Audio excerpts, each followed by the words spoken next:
Olá, eu sou Márcia Médio, vidente sensitiva, profetisa, e hoje aqui nós estamos fazendo mais uma previsão, Feliz Dia das Mães, e não poderia deixar de dizer que houve um problema de pouso no monomotor em Minas Gerais. E tivemos também no Chile uma queda de aeronave infelizmente fatal. E também ocorreu a sonda que veio do espaço, que eu detectei algo vindo do espaço, chuva, meteoro, nesse sentido. Eu não consegui detectar visualmente, mas era o que se assemelhava. E nós podemos falar também agora as novas previsões que nós vamos ver, tá, gente? As previsões que estão se iniciando serão abalos geológicos, fortes abalos geológicos que vão acontecer, vai ter perdas financeiras, perdas de vida. Agora, eu sinto uma emboscada também a nível explosivo, sul, presta bem atenção, mina, algo de explosivo, sul, a um lugar que tenha muitos valores, que vai ter perdas de vida, entulho, nesse sentido, vai ter abalos de estrutura de prédios que vão perder vidas, e é ao sul, presta bem atenção, que é isso que irá acontecer, é isso que está acontecendo, que está prestes a acontecer. E hoje eu não podia deixar de falar sobre a cabala do livre-arbítrio. Então, a cabala do livre-arbítrio nos demonstra que nós podemos ter várias situações, mas nós somos impelidos a essas situações. Então, os anjos não possuem, queriam que Deus, na imensidão do Hashem, né?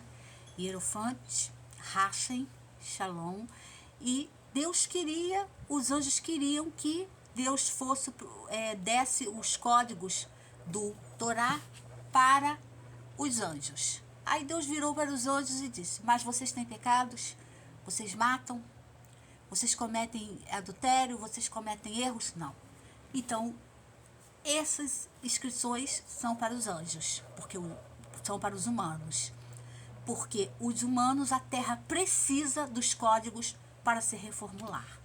Então, através desse conceito, nós podemos entender que no Torá aparece Moisés a uma cidadezinha, a uma cidade depois do Jordão, atravessando o Jordão.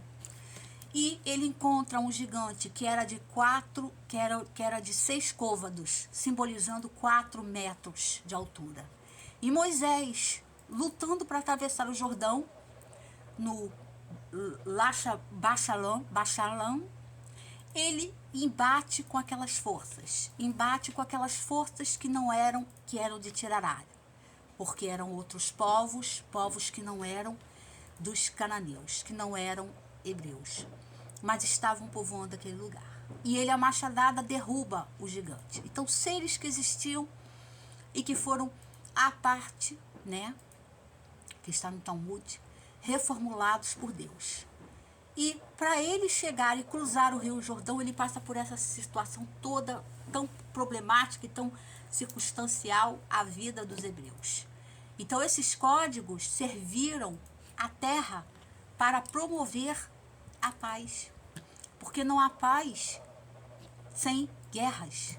Elas estão intrinsecamente ligadas, assim como o bem e o mal está intrinsecamente ligado. Então, o livre-arbítrio que os anjos possuem é porque os anjos estão do lado de Deus, porque os anjos estão perto de Deus.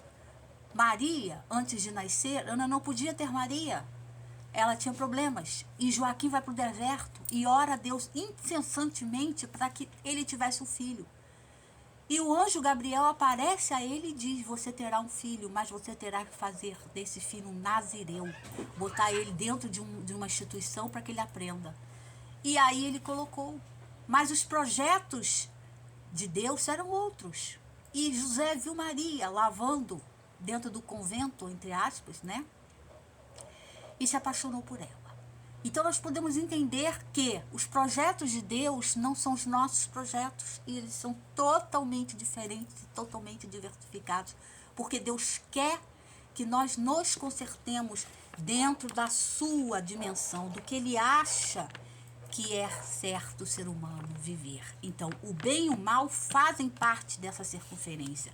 Por quê? Porque o bem e o mal estão intrinsecamente ligados dentro da reformulação da ética humana e universal. Então, nós podemos entender isso, entendeu? Nós podemos entender isso como um lembrete de Deus para as movimentações. Então, o bem e o mal vão fazer parte de todo esse processo de reformulação, porque é importante. O código não vem para pessoas que sabem, mas vem para pessoas que não sabem, vem para as pessoas que estão precisadas. A religião vem para as pessoas que necessitam dela. E normalmente Racha explica conforme o uso de utensílios. Isso aqui é de cozinha, mas existem leis mais reformuladas, mais importantes. E essas leis são fundamentais porque são as leis, assim como o testemunho de uma pessoa só não serve, é preciso 2 testemunhos. Um testemunho não acusa uma pessoa, mas 2 testemunhos salvam a pessoa. Então, o Talmud, Torá, ele expressa bem essas passagens que não são criadas por nós, não são inventadas, não são reformuladas nesse sentido negativo, mas no sentido de ajudar a humanidade, ajudar as pessoas a conseguirem aquilo que elas querem. Então, as leis são importantes porque as leis vêm para as pessoas que necessitam, porque as pessoas que estão buscando espiritualmente são as que mais necessitam. Então, essa vem a passagem para o Torá e todas as leis de Moisés vêm através dessas passagens. Então, não existe bênção, não existe berraço se você não tem a vontade de reformular a sua vida, independente do que você seja, independente do que sejam suas crenças, até suas aptidões. O importante é você crer, ter fé, ter força para poder entender as movimentações de Deus. E essas movimentações, elas são escritas, elas são reformuladas, cada uma de um universo diferente, cada um de um processo diferente, mas no fim todos os processos são iguais, tá bom? Eu sou Márcia, profetisa e vidente. Obrigado por sua atenção.